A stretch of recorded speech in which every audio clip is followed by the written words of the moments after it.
전립선 비대증의 검사에 대한 이야기를 하겠습니다.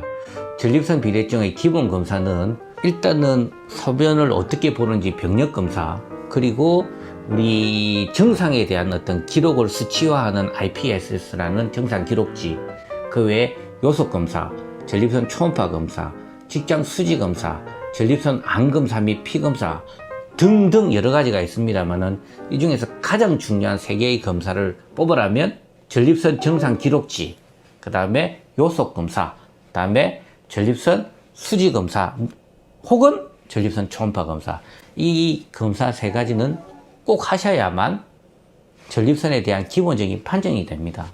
최근 들어서는 전립선 수지 검사도 하지만 제일 중요한 검사로서 전립선 초음파 검사, 전립선이 얼마나 큰지, 전립선 모양이 어떻게 되어 있는지, 전립선이 방광하고 어떤 관계를 갖고 있는지를 갖다가 검사하는 게 가장 중요하기 때문에 전립선 초음파 검사는 굉장히 중요한 검사라고 이야기할 수 있습니다. 첫 번째, 전립선 IPSS라는 전립선 정상 점수는 우리가 7가지를 가지고 정상 점수를 나타내게 됩니다. 그리고 마지막에 만약 이 상태로서 소비를 본다면 괜찮은지 나쁜지 아주 나쁜지 이런 거에 대한 부분들을 갖다가 체크하게 되고요.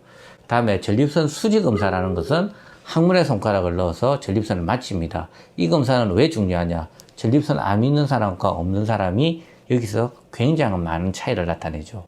암 있는 사람은 굉장히 딱딱한 부분이 한 부분이 만져지고, 다음에 전립선이 크지만 정상이 없는 사람들은 굉장히 전립선이 부드럽게 만져진다는 특징, 이 2가지만 먼저 이야기하겠습니다. 요속 검사. 요속 검사는 1번 검사가 정상인데 소변을 갖다가 얼마만큼의 요도의 관의 굵기가 굵은지를 갖다가 간접적으로 평가하게 되고, 소변을 얼마나 길게 보는지, 그리고 소변을 볼 때 방광에 압력이 있는지 없는지를 갖다가 간접적으로 평가하니까 굉장히 중요한 검사입니다. 정상과 비정상. 자, 2번째는 보면은 소변을 배에 힘을 줄 때 소변이 나오고, 조금 더 힘을 주면 조금 더 나오고, 힘을 주면 좀 더 나오고 하는 어떤 그런 그래프가 되고요. 3번째 그 그래프 같은 경우에는 소변이 일정량 올라가지를 않습니다. 첫 번째처럼 쭉 올라갔다가 내려와야 되는데 소변을 얇게 계속해서 보는 거죠. 그만큼 소변 요도관이 가늘어졌다는 걸 의미합니다. 전립선 초음파 검사. 이 검사는 여기 가운데에 있는 이 부분이 전립선이 커져 있는 부분인데, 이 사람은 66.98g. 사실은 66.98g이면 굉장히 큰 전립선인데 이만큼 큰 사람들은 그렇게 많지는 않습니다. 보통 25g에서 35g 사이가 대부분인데 66g인데도 불구하고 이 사람은 정상이 아주 많지는 않았어요. 왜? 전립선이 수지 검사에서 굉장히 말랑말랑했습니다. 이런 사람들은 이렇게 클 때까지 잘 모르다가 이만큼 많이 커졌을 때 본인이 느낌이 와서 병원에 찾은 사람이 되죠. 이런 방광 내시경 검사를 또 합니다.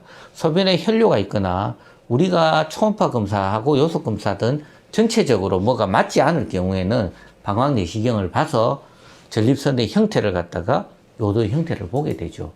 그 외의 검사, 뭐 배뇨 일지라든지 여러 가지들을 갖다 종합해서 이 전립선 비대증에 대한 판정을 하게 됩니다.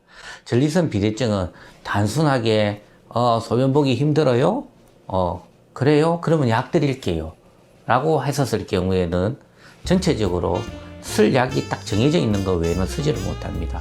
다양한 상태에서 다양한 약물 치료를 해야 되기 때문에 꼭 검사를 통해서 전립선 비대증을 확인하는 게 좋습니다.